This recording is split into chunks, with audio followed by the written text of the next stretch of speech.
प्रेमाने बोला धन्यरंकारजी एवं रामकृष्ण हरी. या आपल्या आध्यात्मिक जागृती चॅनलवरती कोणी श्रोते नवीन असतील तर त्यांच्या चरणी प्रार्थना करतो. व्हिडिओ व्यवस्थित ऐका आणि ऐकल्यानंतर आवडल्यास लाईक करा, शेअर करा, प्रतिक्रिया द्या, कारण तुमची साथ म्हणजे साक्षात भगवंताचा हात. आता हे असंच मी म्हणत नाही आहे की तुम्ही लाईक करावं, शेअर करावं म्हणून तुम्हाला भगवंत म्हणतोय, असं नाही आहे. 750 वर्षापूर्वी वैष्णवराज श्रीमंत ज्ञानेश्वर माऊलींनीच ती शिकवण दिली की जे जे भेटे भूत ते ते मानिजे भगवंत, हा भक्तियोग निश्चिंत जान माझा.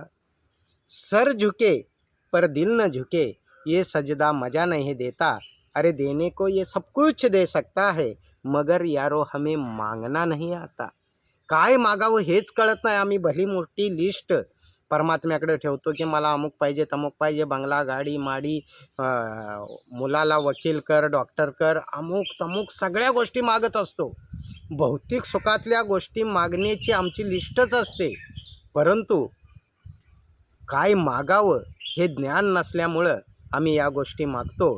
परंतु या गोष्टीचा काहीच उपयोग नाही. माझं माझं ओगाचं म्हणशी काही नाही र नरा तुझं, जिथल्या तिथं जाशी टाकून शरीर सुद्धा हे नाही तुझं. काय मागावं याला सुद्धा आध्यात्मिक ज्ञान असलं पाहिजे. खरं तर जगतवंद्य जगद्गुरू जगतमान्य देहूनिवासी संत शिरोमणी तुकोबारायांना देवाकडे काय मागावं ही गोष्टच मान्य नव्हती. त्यांना ते आवडतच नव्हतं. तरीसुद्धा तुकोबारायांवरती प्रसन्न होऊन देवाने विचारलं की देवा, तुकोबाराया, की तुम्हाला काय मागायचं असलं तर मागा. तेव्हा तुकोबाराय म्हणतात की देवा मला काय नको, काहीही नको. तेव्हा देवाने आग्रह करावा तुकोबारायांना की तुम्हाला काहीतरी मागावंच लागेल, मागावंच लागेल, इतका आग्रह, एवढा अधिकार माझ्या तुकोबारायांचा होता. आणि मग देवाने आग्रह केल्यानंतर तुकोबाराय मागून मागून काय मागतात, मागावंच म्हणून एक फॉर्मॅलिटी निभवावी, आपला आदेश देवाला आपण नाही म्हणू नये, आदर सन्मान देवाचा करावा म्हणून तुकोबाराय मागतात. हेची दान देगा देवा, तुझा विसर न व्हावा. काय मागितलं? हेची दान देगा देवा, तुझा विसर न व्हावा. तुझा विसर होऊ नये एवढंच मला मागणं पाहिजे. तेव्हा भगवंत प्रसन्न होऊन खुश होऊन तुकोबारायांना म्हणतात की तुला ते दान मी दिलं. कोणतं? विसर न होण्याचं दान दिलं. मग काय करशील? मग तुकोबाराय म्हणतात गुण गायीन आवडी, हेची माझी सर्व जोडी. जोडी म्हणजे संच. जसं मेथीची जोडी, कोथिंबीरीची जोडी, पालकची जोडी, अनेक काड्या एकत्र घेऊन बनलेली ती जोडी. तसं माझ्या विचारांचा संच, माझ्या जीवनात प्रत्येक विचारांमध्ये तुला पहिलं प्राधान्य असेल. म्हणजेच माझ्या विचारांचा संच, जोडी जी असेल ती ही असेल की गुण गायीन आवडी. आवडी शब्दाच्या खाली अंडरलाईन करा. आम्ही असंच राम राम म्हणणं, आता स्टेशनला बसणारा भिकारी पण त्या परमात्म्याचं नाव घेतो, राम राम राम, पण त्याचं ध्यान रामावर नसतं, तर त्या थाळीवरती असतं की कोण नाणं टाकतंय आणि छन करून आवाज येतोय याच्यावरती ध्यान असतं. म्हणून काय तो रामाशी जोडला? नाही नाही नाही. आवडीनं तो घेतच नाही. त्याची आवड फक्त त्या पैशात गुंतलेली असते. पण तुकोबाराय काय म्हणतात? गुण गायीन आवडी. आवडीनं तुझं गुण गायीन, चांगल्या भावनेनं तुझं गुण गायीन. गुण गायीन आवडी, हेची माझी सर्व, सर्व या शब्दाखाली अंडरलाईन करा. तुकोबाराय काय म्हणतात? हेची माझी सर्व जोडी. काय म्हणतात? गुण गायीन आवडी, हेची माझी सर्व जोडी. की माझा विचारांचा संच, जोडी फक्त तुझं गुण गाणं एवढंच असेल. मग देवाने विचारलं, अरे बाबा, सगळं जग भली मोठी लिस्ट घेऊन येतं, बंगला, माडी, धन दौलत, पैसा, अडका, जमीन, जुमला, मुलांना नोकऱ्या, वकील करा, डॉक्टर करा, अशा अनेक मागण्या घेऊन जग येत असतं. तुकोबा, तुला यातलं काहीच नको आहे का? तेव्हा तुकोबाराय म्हणतात देवा न लगे मुक्ती धन संपदा. अहो, ज्या गोष्टीत मन गुरफटून तुमचा विसर पडेल अशी एकही गोष्ट मला नको. मुक्तीमध्ये जर ध्यान लावलं आणि मुक्ती पाहिजे, मुक्ती भेटेल की नाही, भेटेल की नाही याच्यात माझं ध्यान जाईल आणि तुमचा विसर पडेल. म्हणून न लगे मुक्ती धन संपदा. एवढा पैसा रात्री झोपसुद्धा लागणार नाही इतका पैसा असल्यानंतर, धन दौलत असल्यानंतर. त्यामुळे देवा न लगे मुक्ती धन संपदा. मग तुला हवं तरी काय आहे माझा विसर पडू नये म्हणून?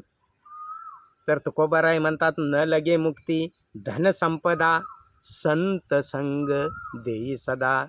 संतांचा संग, सदा या शब्दाखाली अंडरलाईन करा. सदा म्हणजे कायम. मला संतांचा संग दे. न लगे मुक्ती धन संपदा संत संग देई सदा. संतांचा संग दे. तेव्हा तुकोबारायांना अरे आग्रहाने तू संतांचा संगच का मागतोयस असं देवाने विचारलं. तेव्हा तुकोबाराय म्हणतात देवा तुका म्हणे गर्भवासी सुखे घालावे आमासी. 83,99,999 योनी फिरून पुनरपि जननम पुनरपि मरणम पुनरपि जननी जठरेशनम. पुन्हा पुन्हा जन्म मरणाचा फेरा फिरून आम्हाला नक्षकांत असा मनुष्य देह प्राप्त झाला.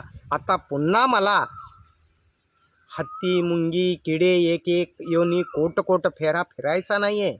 आम्हाला पुन्हा तो गर्भवास भोगायचा नाही आहे. तो का म्हणे गर्भवासी, ऑलरेडी आम्ही गर्भवासी आहोत.